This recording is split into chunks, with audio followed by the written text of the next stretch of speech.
सुनील तटकरे, प्रफुल्ल पटेल आणि छगन भुजबळ हे एका पायावर भाजपमध्ये कधीही जायला तयार आहेत. घाईघाईत हा शपथविधी करून घेतला. त्यांनी राष्ट्रवादी संपवण्याचा हे केलाय का?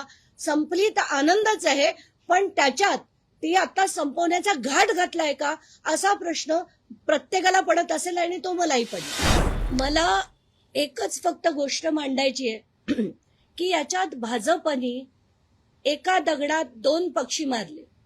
एक म्हणजे त्यांनी राष्ट्रवादीत परमनंट फूट पाडली आणि दुसरं म्हणजे त्यांनी आत्ताच्या झेडपीच्या निवडणुकीत जो राष्ट्रवादी पक्षाला जो आपलेपणा आपुलकी मिळाली असती किंवा जो सॉफ्ट कॉर्नर लोकांचा मिळाला असता तो आता मिळेल की नाही.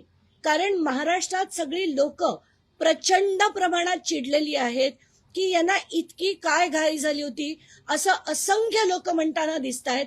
हा भाजपचा डाव होता की काय असा प्रश्न पडतो. आणि आत्ताच्या घटकेला मला हेही स्पष्ट करायचंय की जितका राग जितका मला चीड अजित पवारांवर त्यांच्या भ्रष्टाचाराची यायची तितकीच चीड मला शरद पवारांची आणि त्यांच्या गटाची यायची. त्यामुळे मला कोणाबद्दलही सिंपती नाही, पण राजकारण इतक्या खालच्या दर्जाला जाईल हे मात्र पटत नव्हतं.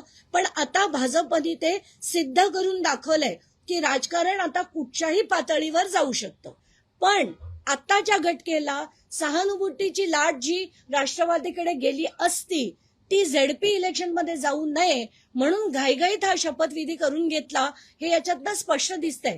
कारण कुठेतरी ह्या मंडळीने त्याच्यातले जे नावाजलेले आहेत सुनील तटकरे, प्रफुल्ल पटेल आणि छगन भुजबळ हे एका पायावर भाजपमध्ये कधीही जायला तयार आहेत आणि म्हणून त्यांनी राष्ट्रवादी संपवण्याचा हे केलाय का? संपली तर आनंदच आहे, पण त्याच्यात ती आता संपवण्याचा घाट घातलाय का असा प्रश्न प्रत्येकाला पडत असेल आणि तो मलाही पडलाय. नाही, आता मी कोणाकडेही जाणार नाही. कारण आता फक्त मला असं वाटतं जर खारगे समितीचा अहवाल आला, या समित्या बनवणं खरं तर बंद केलं पाहिजे महाराष्ट्रात. ह्या समित्या कुठचाही कोणाच्या धमकच नाहीये खरा अहवाल सादर करायची. आणि जर हा खारगे समितीचा अहवाल पुन्हा असाच थातुरमातुर निघाला तर फक्त न्यायालयात न्याय मिळेल अशी अपेक्षा आपण करू शकतो. म्हणून मी न्यायालयात जाईन आणि लढा जो मला द्यायचा आहे तो देईन. पण आत्ताच्या घटकेला सुनेत्रा पवारांना कुठल्याही प्रकारे भेटायची किंवा कशाचीही माझी इच्छा नाही.